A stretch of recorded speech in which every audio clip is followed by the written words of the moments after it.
नमस्कार. आपण पाहताय क्राईम वर्ल्ड गुन्हेगारी विश्व. ओळख कोणाशी वाढवावी हे समजले नाही तर मोठा फटका बसू शकतो. कारण चुकीच्या माणसाच्या संगतीत राहिल्यास नुकसानच जास्त होते.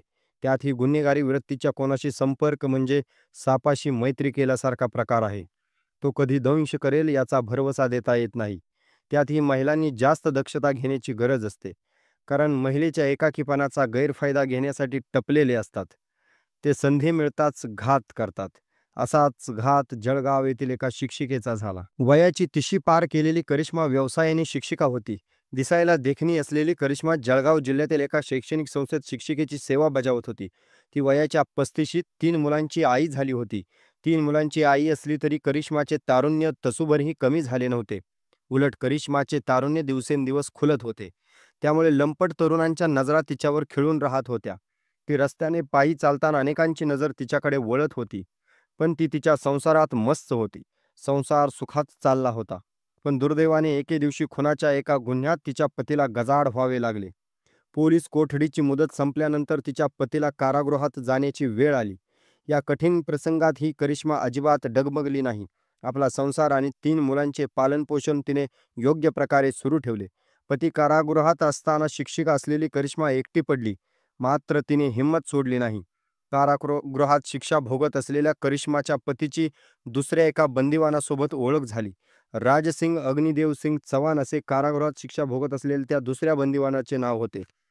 काही दिवसांनी राजसिंग हा जेलमधून बाहेर येणार होता. एकाच कारागृहात सोबत शिक्षा भोगत असल्यामुळे करिश्माचा पती आणि राजसिंग या दोघांची ओळख झाली. बघता बघता दोघांची घनिष्ठ ओळख झाली. त्यातूनच करिश्माच्या पतीने करिश्माचा मोबाईल क्रमांक राजसिंग याला दिला. राजसिंग याचा मोबाईल क्रमांक त्याने करिश्मापर्यंत पोहोचवला होता. जेलमधील पतीला काही निरोप द्यायचा असल्यास करिश्माने तो निरोप राजसिंगच्या मोबाईलवर कळवावा असा त्यामागचा हेतू होता. तसेच काही अडीअडचण आल्यास करिश्माने ती अडचण राजसिंगला सांगावी हाही हेतू होता. एकूणच संपर्काचे माध्यम म्हणून तिच्या पतीने राजसिंगसोबत मोबाईल क्रमांकाची देवाणघेवाण केली होती. काही दिवसांनी राजसिंग जेलमधून बाहेर आला. करिश्मा तिच्या पतीसाठी असलेला निरोप राजसिंगला त्याच्या मोबाईलवर देत असे. तो निरोप राजसिंग व्यवस्थितपणे जेलमधील करिश्माच्या पतीपर्यंत पोहोचवत असे. अशा प्रकारे दोघा पती-पत्नींमध्ये राजसिंग व त्याचा मोबाईल क्रमांक एक प्रकारे संदेश वहनाचा सेतू बनला होता. एके दिवशी राजसिंगने करिश्माला प्रत्यक्ष भेटण्याचे नियोजन केले.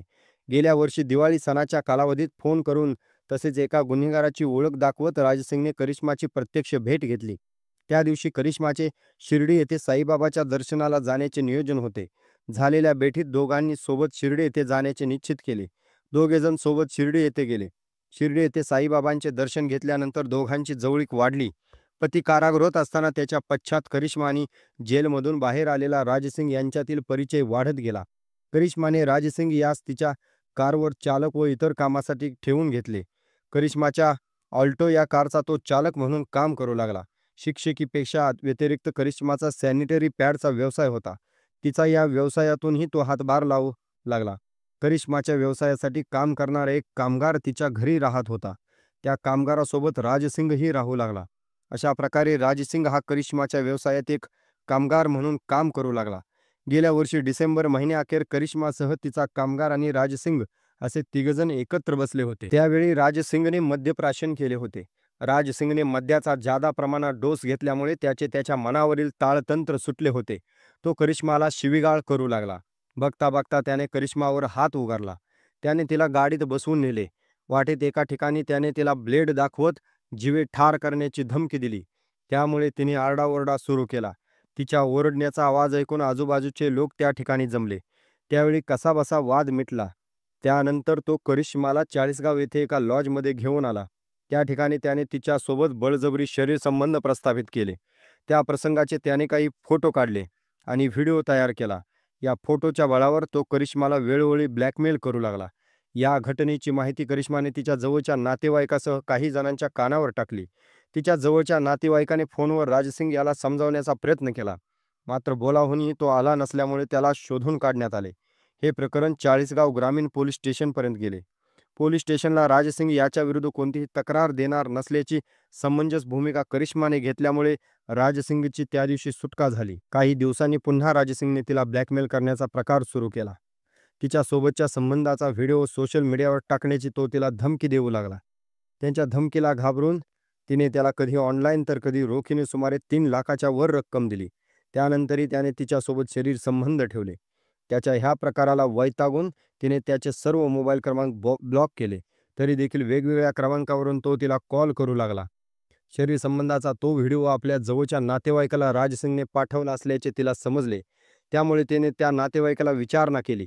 त्यावर त्या नातेवाईकाने तिला शांत राहण्याचा सल्ला दिला. मात्र आता पाणी डोक्यावरून जात असल्याचे बघून तिने राजसिंग याच्या विरोधात रीतसर कायदेशीर फिर्याद दाखल केली. तिने दिलेल्या फिर्यादीनुसार राजसिंग याच्या विरोधात चाळीसगाव शहर पोलीस स्टेशनला गुन्हा दाखल करण्यात आला. या गुन्ह्याचा तपास चालू आहे. या कथेतील पीडितेचे करिश्मा नाव हे काल्पनिक आहे आणि अशाच गुन्ह्यांच्या सत्यकथा ऐकण्यासाठी आमच्या चॅनेलला सबस्क्राईब करा आणि व्हिडिओला नक्की लाईक करा. पुन्हा भेटू अशाच एका घटनेसोबत. तोपर्यंत सावध रहा, सतर्क रहा. कारण गुन्हा कितीही काळोखात केला तरी सत्याला उजेडात यावेच लागते.